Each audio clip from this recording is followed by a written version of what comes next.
ګرانو کتونکو السلام علیکم. زه محمد سلمان همدرد د حق غږ پښتو چینل خبري لنډیز کې ستاسو کوربه اوس تاسو پام را اړوم د مهمو خبرونو لنډیز ته.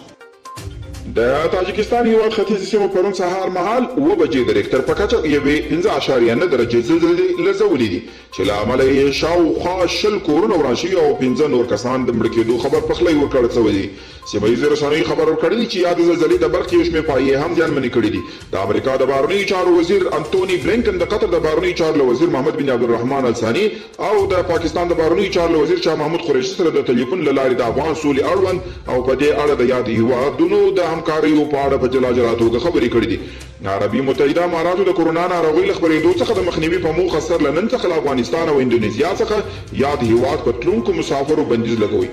د اماراتو له دې اقدام څخه ډیپلوماټان، ناروغان او دولتي پلاوي مستثنا دي او ایرنا اژانس افغانستان کې روان وضعیت ته په اشاره ویلي که چېرته طالبان تاوتریخوالي ته دوام ورکړي نو نه یوازې به خپل باور له لاسه ورکړي بلکې افغانستان ته به د نورو ترهګرو ډلو د داخلېدو زمینه هم مساعده کړي.